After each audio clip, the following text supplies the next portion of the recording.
तो दोस्तों जेएनयू के बूढ़े बच्चे फिर से विवाद में हैं। हर 15 दिन के बाद इन कमबख्तों को कंट्रोवर्सी चाहिए ही होती है। स्टूडेंट के नाम पे राखी सावंत हो चुके हैं। जैसे सुब्रमण्यम स्वामी का कुछ पता नहीं चलता कि कब किसके ऊपर बम फोड़ दे, वैसे ही जेएनयू के बच्चों का कुछ नहीं पता चलता कि भैया किस बात पे नाराज हो जाए और ढपली उठाकर ये गाने लगे, आज़ादी आज़ादी हमें चाहिए आज़ादी, कश्मीर मांगे आज़ादी, तुझू मांगे आज़ादी, मैं मांगू आज़ादी, हर कोई मांगे आज़ादी, बस इसके अलावा और कुछ नहीं। तो दोस्तों इन लोगों का कुछ भरोसा होता नहीं है कि कब किस बात में आज़ादी इनको चाहिए हो। तो दोस्तों आज हम देखने वाले हैं दो एक्सट्रीम्स। मीडिया ने किस तरीके से इस पूरे मुद्दे को कवर किया। एक तरफ हम देखेंगे जी न्यूज़ ने इसे कैसे कवर किया, दूसरी तरफ हम देखेंगे कि एनडीटीवी ने इसे कैसे कवर किया। तो दोनों ही के बीच में सच कहीं छुपा है कि क्या सच्चाई है। तो आज बहुत इंटरेस्टिंग होने वाला है, आप हमारे साथ बने रहिए, देखते रहिए आज की ताज़ा खबर। तो दोस्तों कितना मुश्किल है सच दिखाना।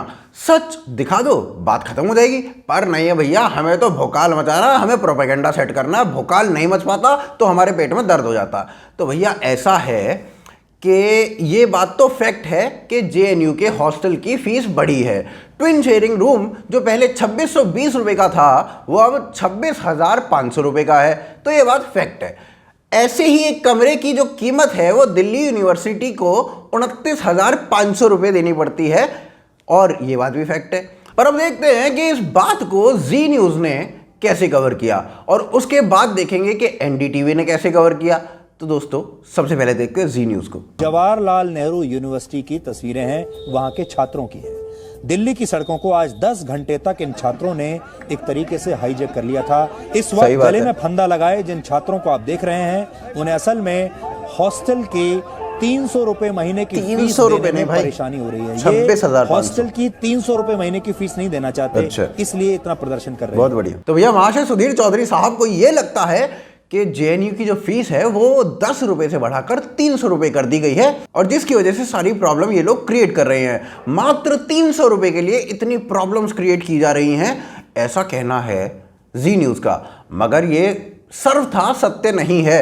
बात जो इन्होंने बोली वो सच है कि रूम का किराया 10 रुपए से बढ़ाकर 300 रुपए कर दिया गया है, लेकिन जो टोटल फीस है, जो हॉस्टल की टोटल फीस है, वो 2620 रुपए सेकेंड ईयर के ट्विन शेयरिंग रूम की कीमत थी, जो कि अब बढ़कर 26,500 रुपए हो गई है।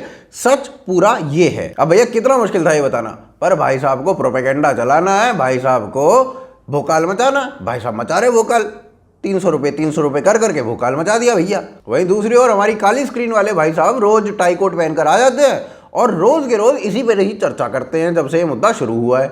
आईआईटी मुंबई और आईआईटी बीएचयू में भी एमटेक की फीस की वृद्धि को लेकर आंदोलन चल रहा है। अच्छा। जेएनयू में नहीं चल रहा। सही बात। वहां भी 300% फीस बढ़ी है, 50,000 से बढ़ाकर सीधा 2 लाख। इसका कोई तुक होता बिल्कुल है? नहीं होता। एमटेक के छात्रों को जो मासिक वजीफा मिलता था वो बंद हो गया। जाहिर है वहां पहुंच रहे गरीब छात्रों को परेशानी होगी। तो फीस वृद्धि को लेकर सिर्फ जेएनयू में आंदोलन नहीं हो रहा। उत्तराखंड के आयुर्वेदिक मेडिकल कॉलेज के छात्र भी फीस वृद्धि को लेकर आंदोलन कर रहे हैं। 43 दिनों से 43 डेज इन इंग्लिश 43 दिनों से ये छात्र देहरादून में धरना दे रहे हैं। तो अब क्यों दिखा रहे हो आप? फीस वृद्धि के सवाल पर मजाक ना उड़ाएं। तब क्यों नहीं दिखा? क्योंकि जेएनयू के छात्र विरोध कर रहे हैं इसलिए। अच्छा, तो भैया हमारे काले स्क्रीन वाले भाई साहब का कहना है कि आईआईटी मुंबई और आईआईटी बीएचयू के एमटेक के स्टूडेंट्स भी फीस हाइक को लेकर परेशान हैं और वो भी प्रोटेस्ट कर रहे हैं। केवल जेएनयू के लौंडे ही ऐसा नहीं कर रहे हैं, जेएनयू के बूढ़े बच्चे ही ऐसा नहीं कर रहे हैं। साथ ही साथ उनका यह भी कहना है कि उत्तराखंड के आयुर्वेदिक कॉलेज के बच्चे भी प्रोटेस्ट कर रहे हैं, धरना दे रहे हैं फीस हाइक को लेकर। तो इसलिए जेएनयू के बूढ़े बच्चों का मजाक मत उड़ाओ। तो दोस्तों सबसे पहली बात तो ये कि अगर पिछले 43, अगर अंग्रेजी में बोले तो 43 डेज से उत्तराखंड के कॉलेज में प्रोटेस्ट चल रहा है फीस हाइक को लेकर, तो एनडीटीवी ने इसको अभी तक क्यों नहीं दिखाया? और जब दिखाया, जब उन्हें जेएनयू के प्रोटेस्ट को जस्टिफाई करना था। तो मतलब आप ये बताइए कि आपको जो सॉलिडेरिटी है वो देश के बच्चों से है या जेएनयू के बूढ़े बच्चों से? तो मतलब आप पब्लिक को चोमू समझते हो, आप भोकाल मचाते रहोगे और पब्लिक समझेगी नहीं। अब दोस्तों ये देखते हैं कि आयुर्वेदिक कॉलेज और जेएनयू में जो प्रोटेस्ट हुए वो एक दूसरे से कितने डिफरेंट थे। तो जेएनयू में जो प्रोटेस्ट हुआ उसमें सड़कों को जाम कर दिया गया। 10-12 घंटे तक दिल्ली की सड़कें पूरी जाम रही। और आम आदमी वो टैक्स पेयर अपने काम पर नहीं जा पाया जो टैक्स पेयर इनको 401 करोड़ रुपए हर साल देता है भोकाल मचाने के लिए। अब वहीं दूसरी ओर देखते हैं आयुर्वेदिक कॉलेज के जो बच्चे थे उनका प्रोटेस्ट। एनडीटीवी की ही क्लिप है, हम कहीं और से लेकर नहीं आए। तो भैया एनडीटीवी की ये क्लिप दिखाती है कि आयुर्वेदिक कॉलेज के जो बच्चे जब प्रोटेस्ट कर रहे थे तो वो सड़क के वाइट लाइन के भी दूसरी साइड चल रहे थे। जो ट्रैफिक था वो सामान्य तौर पर चल रहा था, कोई हुड़दंग नहीं मचाया जा रहा था, केवल अपनी बात रखी जा रही थी एक डेमोक्रेटिक तरीके से। मगर हमारे काली स्क्रीन वाले भाई साहब इन बच्चों की आड़ में जो ढंग से प्रोटेस्ट कर रहे हैं, डेमोक्रेटिक तरीके से प्रोटेस्ट कर रहे हैं, उनकी आड़ में जेएनयू के हुलिगनिज्म को सही ठहरा रहे हैं। तो ये पब्लिक को चोमो समझते हो, हैं? चोमो समझते हो बे?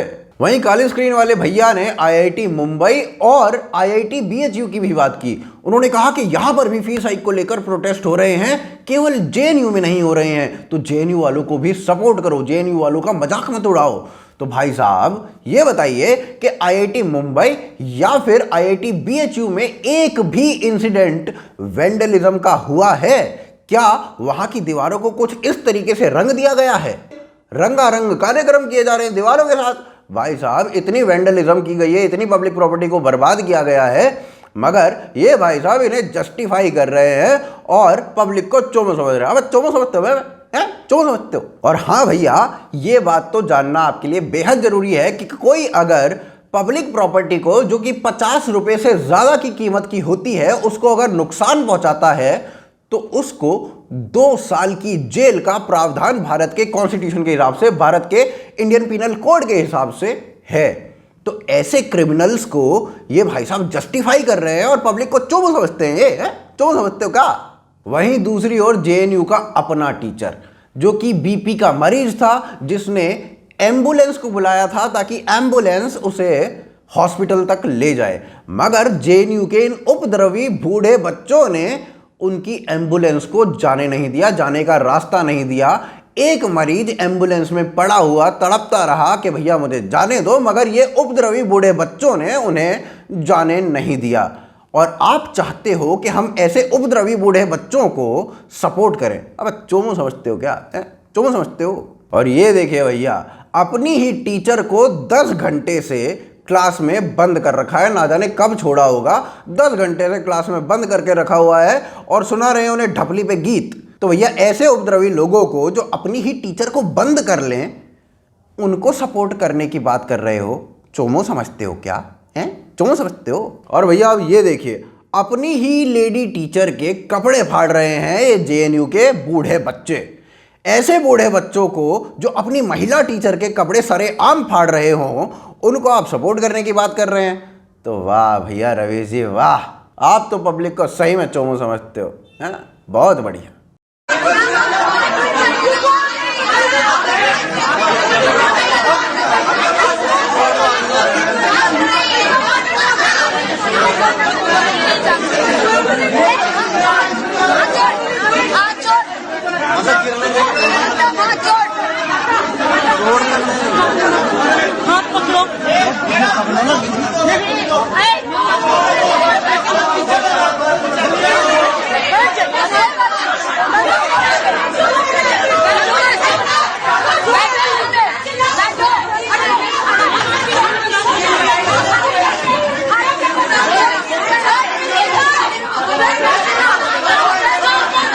और भैया खेल यहीं खत्म नहीं होता है। ये बूढ़े बच्चे अपने वाइस चांसलर के घर में घुस जाते हैं। वहां पर वाइस चांसलर तो होते नहीं है, उनकी पत्नी होती है, उनकी पत्नी को ही बंदी बना लेते हैं घंटों के लिए। और भैया उसके बाद रवीश जी चाहते हैं कि हम उन्हें सपोर्ट करें, उनके ऊपर हंसे ना, उनका मजाक ना बनाएं। तो भैया रवीश जी तो सही में हमें चोमो समझते हैं, ढंग से चोमो समझते हैं भाई साहब। और भाई साहब जेएनयू की एक कहानी और ये देखिए, इन भाई साहब को, इन लोगों को, इन बूढ़े बच्चों को ये नहीं पता कि वाइस चांसलर उपकुलपति नहीं होता, केवल कुलपति होता है, और जो चांसलर होता है वो कुलाधिपति होता है। पर ये तो भैया हमारी बेस्ट यूनिवर्सिटी के बच्चे हैं और ये भोकाल मचाएंगे। ये कमबख्त बूढ़े बच्चे भैया ऐसे हैं, जब जेएनयू में अटेंडेंस कंपलसरी की जा रही थी तो इन्होंने प्रोटेस्ट कर दिया। कंपलसरी काहे कर रहे हो अटेंडेंस को? हमें अटेंडेंस नहीं चाहिए, हम अटेंड नहीं करेंगे क्लास को। अब भैया ये कह रहे हैं कि हमें पढ़ना है। अब बिना अटेंडेंस के कैसे पढ़ोगे, कमबख्त तो पागल हो गए हो क्या, कैसी बातें कर रहे हो। अब भैया इन भाई साहब को अगर अटेंडेंस नहीं चाहिए और पढ़ना भी है तो ओपन से पढ़ लो, जरूरी थोड़ी है कि जेएनयू में ही पढ़ना है। तो भैया ओपन से पढ़ लो, अपना घर वालों के भी काम आओगे, 2-4 पैसे भी कमाओगे। अभी तो तुम भैया जब जेएनयू से बाहर निकलोगे तो कंपनीज को ये समझ में नहीं आएगा तुम्हें पेंशन दे के सैलरी। और भैया ये बूढ़े बच्चे तो ऐसे हैं कि हर दूसरे दिन कभी वीर सावरकर की मूर्तियों को ये वेंडलाइज कर देते हैं, कभी ये स्वामी विवेकानंद की मूर्तियों को वेंडलाइज कर देते हैं, और वैसे ये कहते हैं कि हम तो लिबरल है। भैया चाहते क्या है हमें समझ में आता नहीं है। और रवीश कुमार इनको सपोर्ट करने की बात कर रहे हैं, तो इससे ज़्यादा हम सपोर्ट नहीं कर सकते कि हम अपने टैक्स का 401 करोड़ रुपया इनको दे देते हैं। तो इससे ज़्यादा सपोर्ट हमसे नहीं होगा। तो दोस्तों उम्मीद करते हैं आपको यह वीडियो पसंद आई होगी। अगर आपको यह वीडियो पसंद आई है तो आप इस वीडियो को लाइक कीजिए, शेयर कीजिए, कमेंट करके बताइए वीडियो कैसी लगी, और साथ ही साथ आप हमें patreon.com पर सपोर्ट ज़रूर कीजिए। ये सपोर्ट बेहद वांछनीय है, हमें बेहतर काम करने के लिए प्रेरित करता है। आपको जो लिंक है वो नीचे description, I button and notation में मिल जाएंगे। साथ ही साथ आप हमें ट्विटर, फेसबुक, इंस्टाग्राम, टेलीग्राम पर भी सब्सक्राइब कर सकते हो, फॉलो कर सकते हो। आप देख रहे हैं आज की ताज़ा खबर। जय हिंद, जय भारत।